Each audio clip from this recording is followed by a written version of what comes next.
From his home in a dark cave underground, it's Comedy After Dark starring Mike Burke, the rebooted Reboot Edition. And now, turn up the volume, snuggle up and get cozy. It's your social distancing, lifelong expert, Mike Burke! Welcome to Comedy After Dark, episode number 1110. Thank you for being here. Thank you all for showing up. I know none of you are watching right now, and that means a lot. By the way, you probably noticed right here this little hair that's been flying around up here. Yeah, it is very hot out, and there is a fan across from me. The fan's very quiet, so it doesn't interrupt the sound, but I need the fan on or I'm going to turn into a pile of sweat. And therefore, this little piece of hair just will not stay down. It just keeps flying up and just dancing up there. So I know that's probably annoying, but I'd rather be cool, so... Alright, I have a story I want to tell you. By the way, before I do, be sure to subscribe to my channel. That really helps me out. Also, if you like the video, please like it and share it too. Okay? That would be great. Excellent. Alright, we good? Good. Alright, I got a great story to tell you. So, as you know, I'm a filmmaker. I'm also obviously doing this TV show. But I fund all this stuff myself. So in order to do that, I have to have a day job to support myself.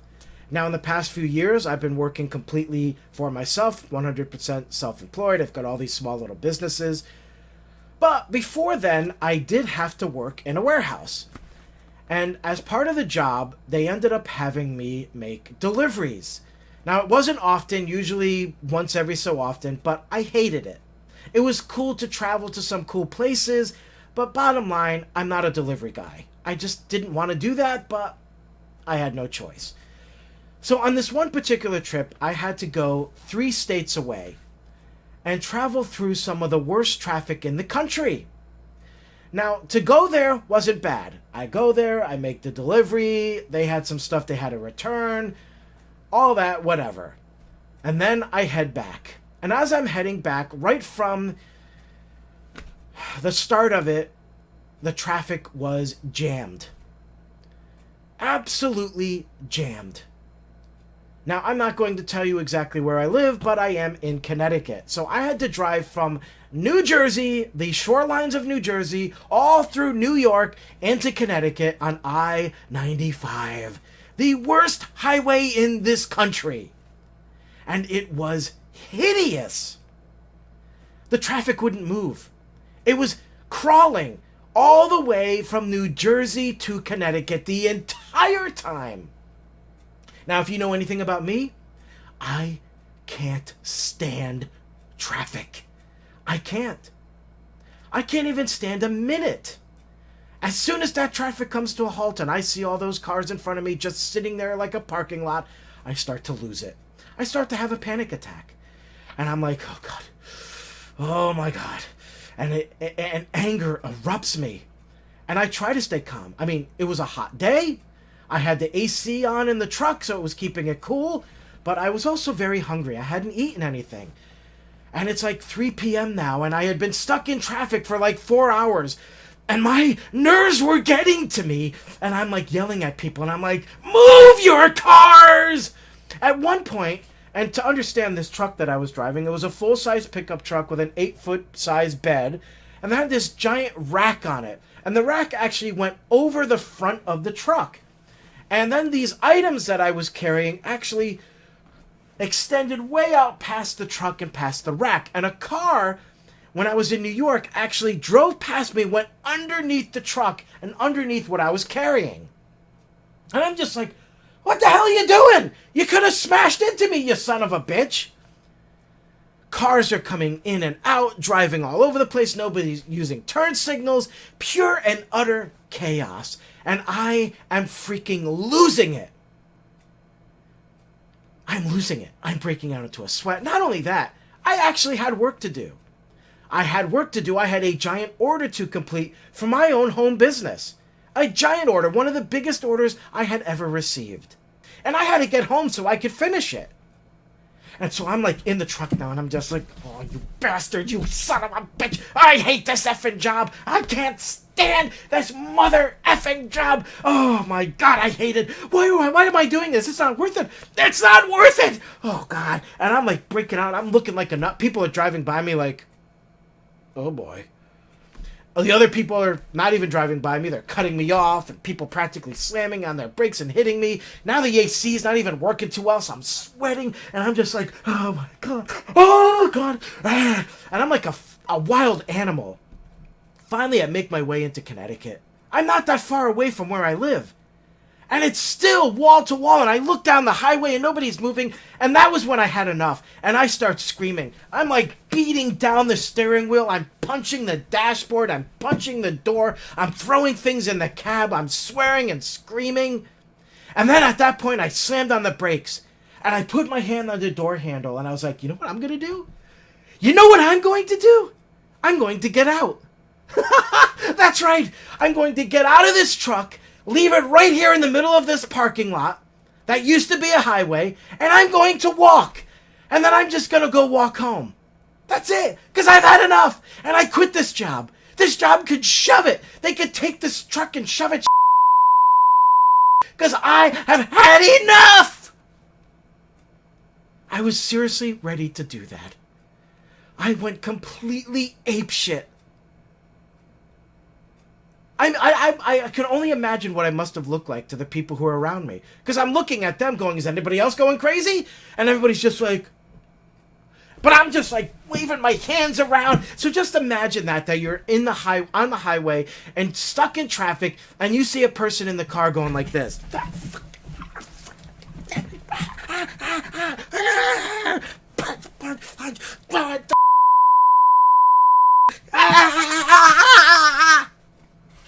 That's what it looked like. That's what happened. In any case, suddenly traffic cleared up. Yeah, about a mile away from my house. That's when it cleared up. A mile away from my house. And that's when I stepped on the gas, and I still had to go back to work to drop off the vehicle, and I was ready to just... In any case, that was actually the last time I drove that truck. They ended the delivery service due to changes at the job, and I never had to deliver or pick up anything again. So really, if I quit, it would have been pointless because things changed. So that's my little story. I need to go take a rest now because that exhausted the hell out of me, just like it did when it happened. We'll be back.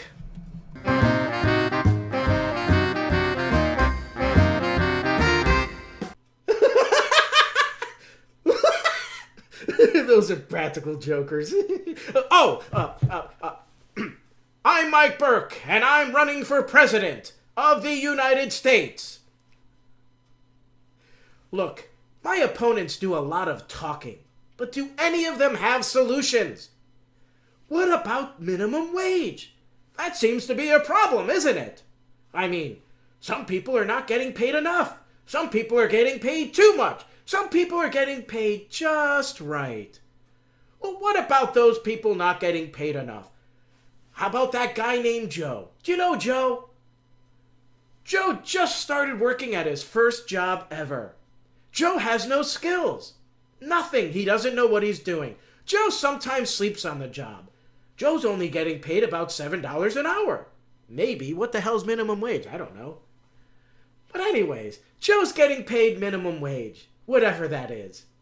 And while Joe's getting paid, and he sleeps on the job, and he's late sometimes, it's just not enough for him to support himself. His job only is about 20 hours a week. Is that right? 20 hours? Yes, 20 hours a week. So what are we going to do for Joe? Is it fair that Joe gets paid minimum wage? Is it fair that Joe works 20 hours a week to only get paid enough money to buy a hamburger? I say no. Therefore, I think we need to do something. I propose a new form of minimum wage. For everybody. And it's going to be fun. You ever see those dollar machines that are at dealerships? And you go in the dollar machine and you gotta grab as many dollars as you can? Well, that's how we're gonna do it. I'm gonna make sure in my first 2 hours in office, 1.5 hours in office, 15 minutes in office, that I'm gonna make this law. Every company, every job, every employer is going to have one of those dollar machines. And every week, at the end of the week, everybody's paycheck gets put in the dollar machine. And each person has about 5 minutes inside the machine to grab as much as they can. It's gonna be fun, everybody's gonna have a good time, and you never know how much you're gonna get. So, who cares about minimum wage? Because you might make $1,000 this week, where the guy who gets paid the most makes about $5 because he just wasn't fast enough. This solves so many problems because it's equal. Think about it. Everybody's going to get 5 minutes in the machine. It doesn't get better than that now, does it? Boom. I just solved minimum wage problem. Who's the best? Me. Vote for me. Election day. Mike Burke, 2016. Yeah!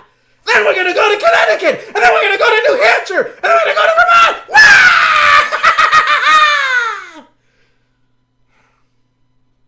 I'm Mike Burke, and I approve this message because people need someone to approve messages, and that's what I'm doing.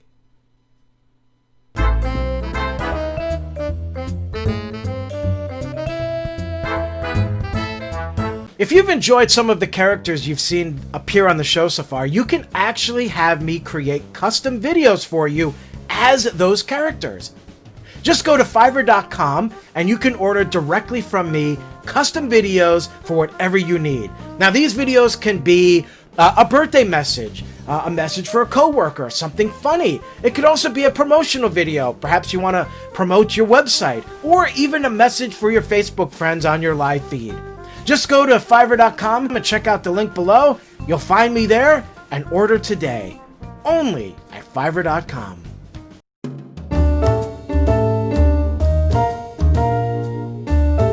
Welcome back to Comedy After Dark. You know, I thought it would be fun to actually answer some questions that the audience has sent me. Now, I have not seen these questions, but I have a list here, and I thought it'd be fun to just go through them all. So let's go to the first one. It's from Al B.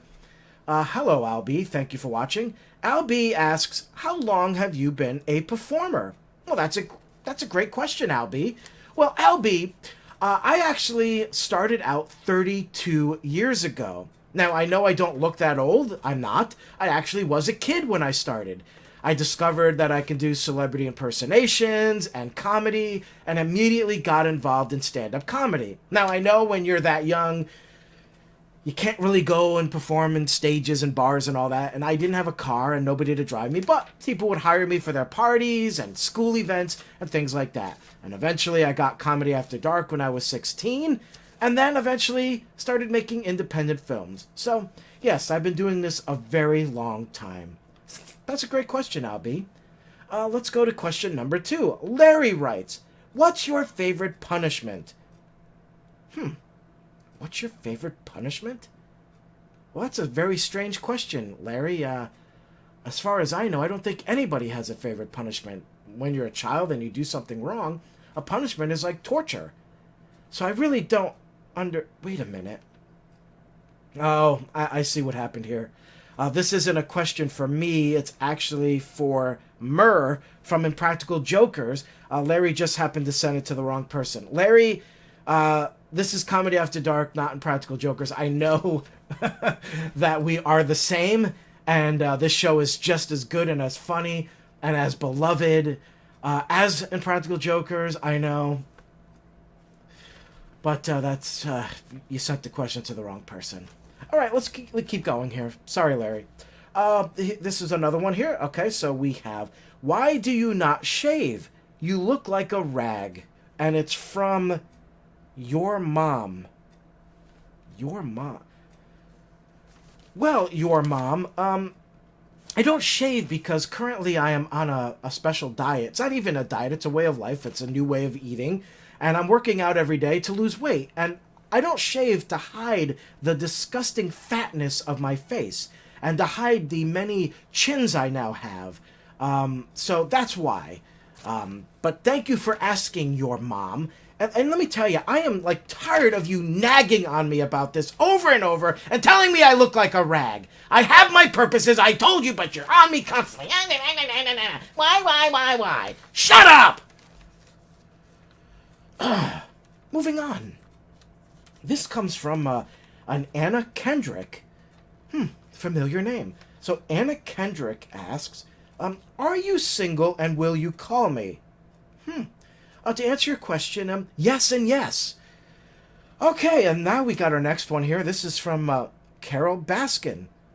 Carol Baskin writes, I saw your impression of me. Just want you to know, I know where you live and my tigers are hungry.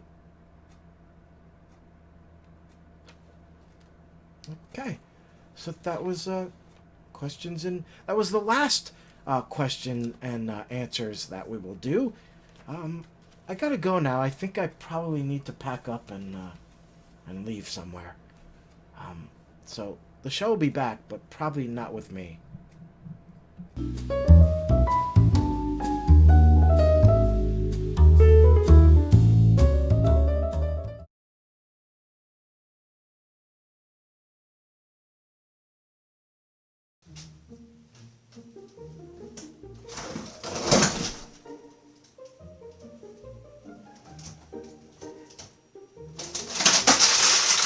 Stop making so much noise!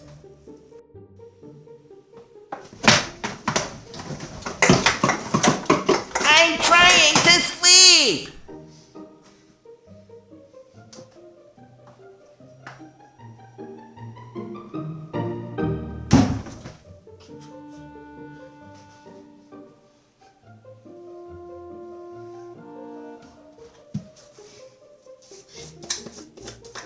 Quiet!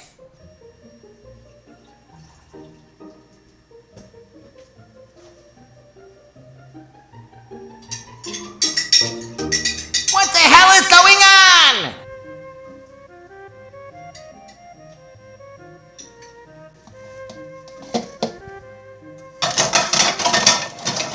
I'm sleeping!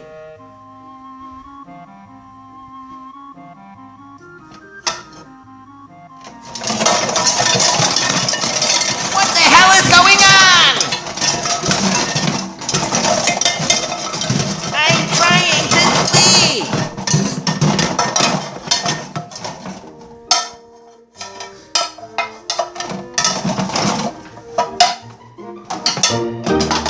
You son of a bitch!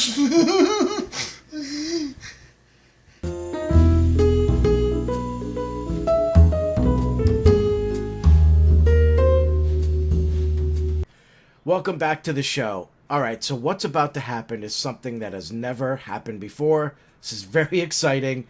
If you are a fan of the original Comedy After Dark, you may remember a character named Cecile Array. And Cecile Array appeared on the show a lot. She also made appearances in a few of my films as different characters. Now the thing is a lot of people thought that Cecile Array was me, that I played Cecile Array, but the truth is I didn't. Cecile Array is an actual person. And I asked her to come on the show, but the thing was we didn't really get along at all, especially back then. After the show ended, we made our peace, and that's why she agreed to be in my films. But Cecile Array and I have never appeared on screen at the same time. Never. Well, that changes today, because my guest for today is none other than Cecile Array! Hello! Oh, Cecile Array, hello and welcome to Comedy After Dark. This is your first time back in... Well, actually, you left the show pretty early on. I think it was in maybe after the first year or so. So welcome back. Oh, hello, it is good to see you. It has been a long time. Look at you, you're all grown up now. Oh, hello. Ooh, you're just as cute as you were when you were 14. Thank you very much. Now, Cecilia, you don't wear as much makeup as you used to. Why is that? Well, how nice of you to notice. I'm glad you brought up the fact that, as a lady, I'm not wearing makeup. Wonderful. quite honestly, as I've aged, as you can tell, I mean, I can't hide it anymore. I've had a lot of plastic surgery, a ton of it, but time has taken its toll. Anyways, Mike, I thought that maybe it would be best that I just stop wearing makeup.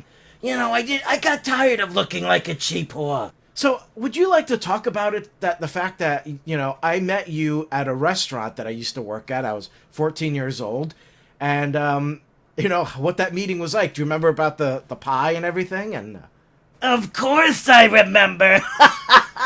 It was in that restaurant, the Italian restaurant. And you were a 14 you little boy working in the back, and you did funny voices. And you came out to my table with my friend Mildred, who, God rest her soul, passed away. Mildred was there, and you came and did this little show. Of course I remember. And then I offered you a piece of pie. Do you remember that? Do you remember the piece of pie? Oh, it was a delicious piece of pie, and you looked too skinny, and I thought, you need to eat some food. We gotta get some pie in you.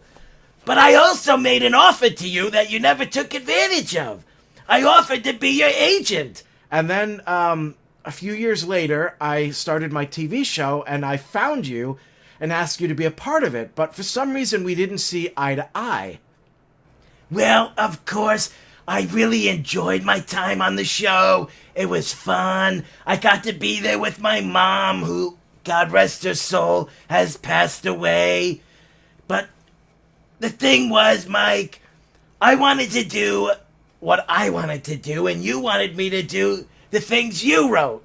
And I didn't want to do the things you wrote because I really didn't think you were that funny. I mean, your voices were funny. I knew you were going to be famous, but everything else sucked. I mean, the thing with the talk show desk and the good and bad list and the news thing, that was really awful. You even had me as a guest when John used to host it.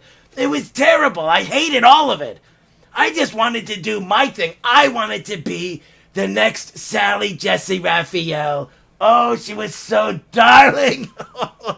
But what really the thing that set me off with you was the fact that in the restaurant when you were 14 and I met you and I offered you the piece of pie, I said, Mike, when you turn 18, I want you to give me a call.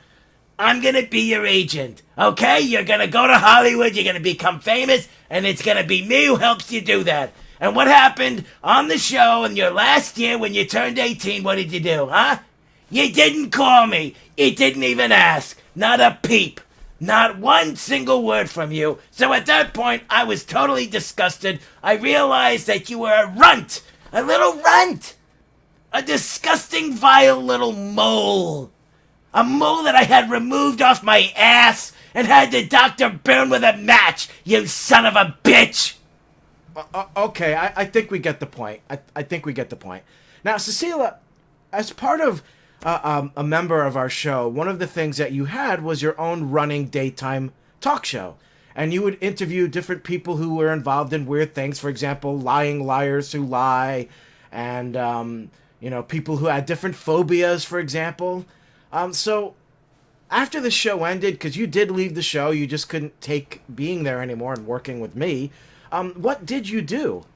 Well, Mike, you see, when I left Comedy After Dark, things went downhill. Things weren't going well. I really missed having my own daytime talk show. I didn't miss you. I was actually quite disgusted by you. But Mike, what really, well, I'm not proud to say this, but I became a madam. Yeah, I had a whole team of whores. And all of my whores, my prostitutes, I would sell their bodies for sex. And I made a lot of money doing it, a lot. I was able to buy a lot of pie. And you know me, I love pie.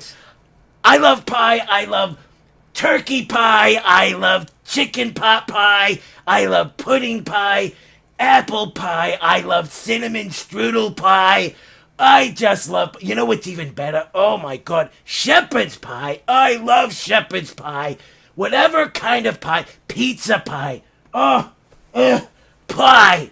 So I was able to buy a lot of pie thanks to all my whores.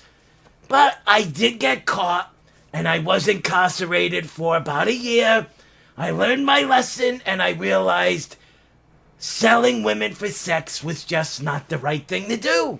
And so I stopped. Okay, great. So now, as I mentioned earlier in the introduction, we actually did make peace, and you agreed to be in a few of my films. Did you enjoy that? Like, did you enjoy being a movie actress? Oh, I was ecstatic when you asked me to be in your movie. But then you became an absolute mother. Yeah, you were an absolute I hated working with you. You were a terrible director, telling me what to do and how to do it all the time. And then that time, and you remember this, when you asked me for one of my whores, and I said I'm not involved in that, and you got so mad. You said you were so desperate for sex, and I said I'm not giving you one of my ladies, I'm done with that. And you wouldn't have it, so you threw a hissy fit, you broke the camera, you threw the microphone, you beat up some guy that was there. You were a son of a bitch, an absolute asshole. I actually hate you. You could stuff it. I tell you what I'd like to do is take a piece of pie and shove it in your mouth and hope you choke on it, you little piece of shit. That's just rude, you nasty little bitch. Well, you little man whore. Why, I never. I know. You're still a virgin, you little. You could just go and... You could go and just screw. At least I can. You couldn't even get it up. You know what you could do, Mike? You could go off, you loser, you dickless mother bag piece of who ought to go take his own stupid head and shove it straight up his ass and eat his organs out. You disgusting, vile cesspool of a piece I tell you, Mike, you are a worthless you.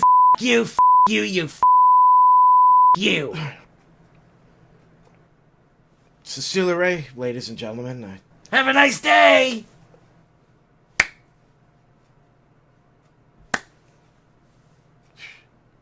What you want?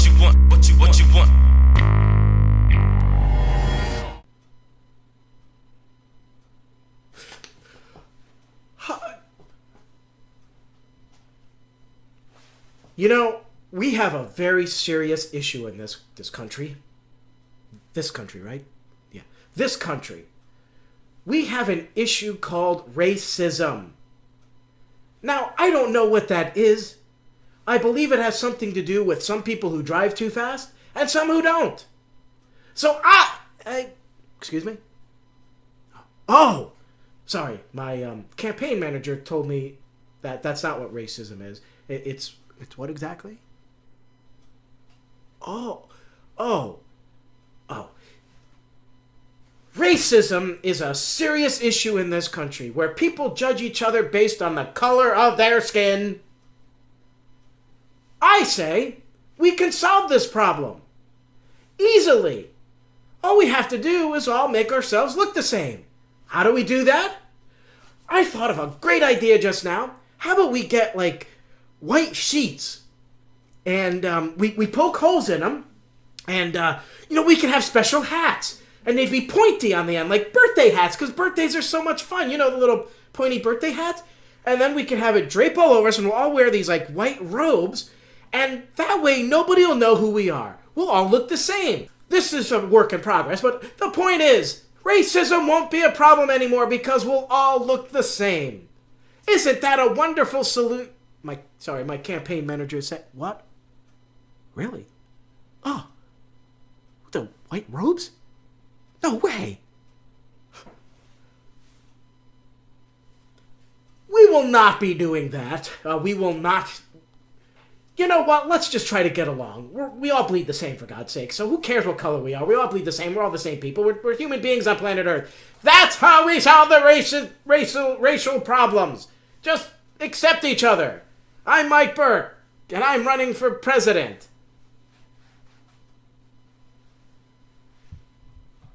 Mike Burke, and I approve this message because people need someone to approve messages, and that's what I'm doing. This summer, come to Camp Dukey Squad for all young ladies. Spend 6 weeks inside of natural air-conditioned tents that only smell a little bit like death. Spider webs help for interactive teaching. Also enjoy fun activities such as communal teeth brushing. Brush away, little Betty Lou. There's also hair combing. Looks like Miss Jensen has quite the knot. Hey, Jane, don't feed the dog deadly chocolate now. Here the girls dance around the dog Jane just murdered. Why are so many of the girls bald? Looks like Miss Jensen did a terrible job combing their hair. Nothing like a good swim and some shenanigans on a hot day. Here we see the girls beginning the Who Gets the Man ritual. Each places a flower petal in the basket with their name on it. And then professes their love for the only man allowed in the camp. Who will win? Looks like Peggy Lee won. Now she and the man will be forced to live in the mountains until she bears a child, for which camp leader Herschel Munson will sacrifice for the camp gods until next summer. So come on down, ladies, to Camp Dukey Squad. It'll be one hell of a time. Are you a fan of all things paranormal? Well, check out my brand new website called ParanormalAliens.com, featuring things of a darker nature on all sorts of really cool products. You could get wall clocks, mugs, t-shirts, all kinds of wonderful things. Just go to ParanormalAliens.com and check it out, and also know that many of the items there actually ship for free. I ship worldwide, so check it out today, ParanormalAliens.com.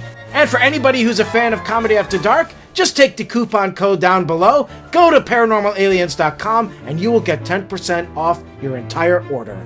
We'll see you there, ParanormalAliens.com.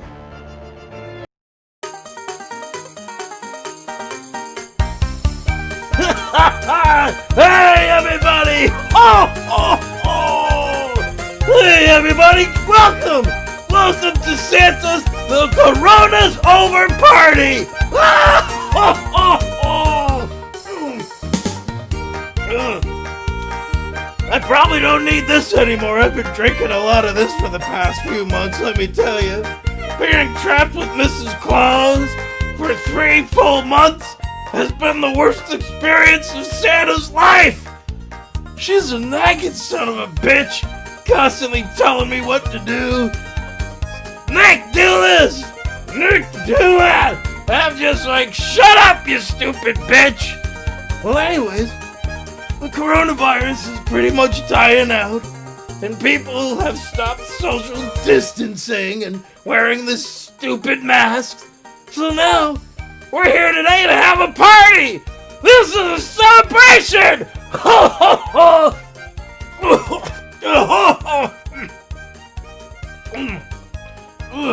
I gotta make sure I have a little bit of this. My throat gets a little dry. Oh, I tell you, Santa feels real good. Being trapped up here in the North Pole for 3 full months with Mrs. Claus and 200 little elves. Oh my God, it's been a nightmare. Most of the time, I've been sleeping with Rudolph.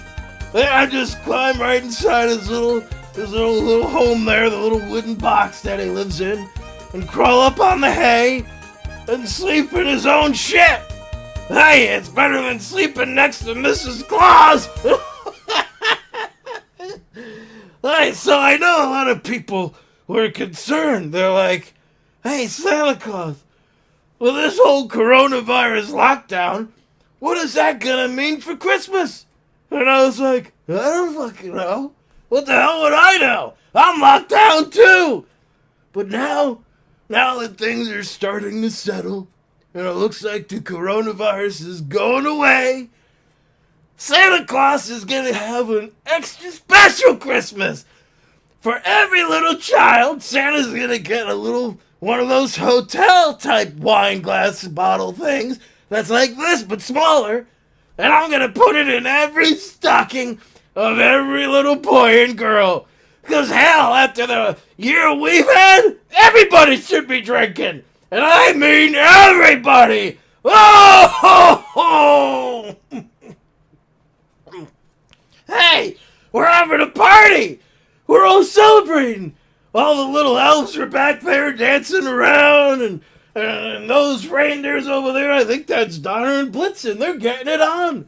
And Mrs. Claus is social distancing from me. Oh, that's the best.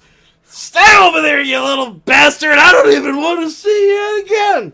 Oh, hey, it's all good fun, isn't it? Until Santa Claus loses an eye. And, you know, that's what's going on. The elves are throwing their own poop. And I gotta watch my eye. I don't want the poop going in. I realize that this is supposed to be Santa's coronavirus party's over, but I am a bit drunk. I've been drinking a lot lately. You know, I couldn't make any presents because it didn't look like we were going to have Christmas. And then all the elves were social distancing, so they couldn't actually make any toys. Hell, the city of North Pole said, shut it down, Santa. And I'm like, but that's my livelihood. That's what I do. And they said, shut it down. You're not allowed to be open. It was that time last month we tried to reopen, but the police came and arrested me. They were like, it's illegal to own a business now. And I was like, what? What? Well, I need a drink for that one. Yeah. And then there was that time that Mrs. Claus went out with her mask on, the face the wrong way, and the cops beat her down. They said, hey, bitch, you're not wearing your mask right. That's illegal. Ho, ho, ho. But hey, look, everything's good now. We're back up and running. North Pole's up, fully functioning. Mrs. Claus and the police made nice, because they're nice guys. They are. I know that in this country right now we're trying to paint a picture that all cops are bad, but they're not. Some are bad. Believe me, I know. I know exactly who's bad, and I know who's not. Why? Because I'm Santa Claus, bitches. I know everything. And so some of the cops are bad, but many of them are good. And so Mrs. Claus made good, and we're having them over for dinner. She's having a rump roast with them. I don't really think that means what I think it means. I think she's going to have a rump in the hay with them. I don't give a shit. I don't sleep with the bitch anymore. I can't stand her. Never did. Anyways, we've all had a great time here, haven't we? I mean, this is a celebration. The goddamn coronavirus is coming to a close. And this is a party!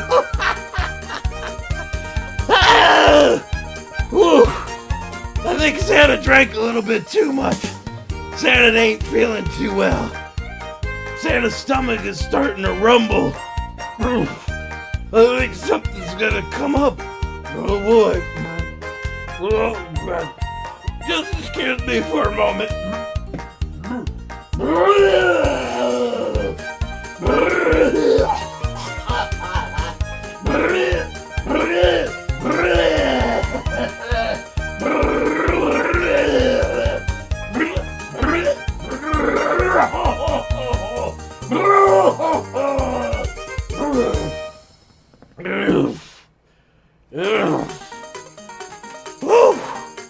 Wow, that was exhausting.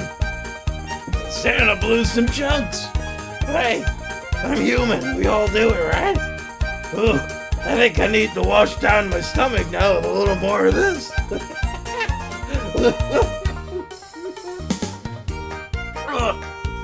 Hey, everybody! Thank you for coming to Serrano's Corona is Over Party! Yeah!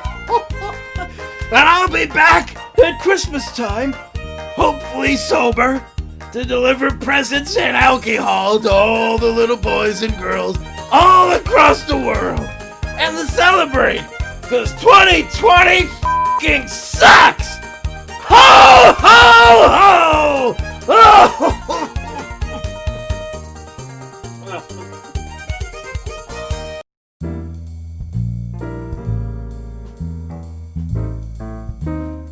that's it.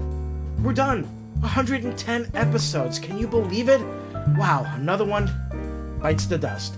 All right, well, next week is episode 111. Be sure to come back here at 7 p.m. right here at my YouTube channel for the premiere of our next episode.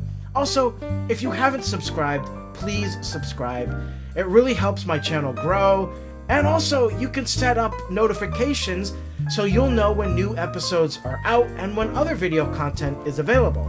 Also, I really appreciate it if you like the video and also share it. Let others know about it. All of these things really help. So that's it for today. We will see you next week.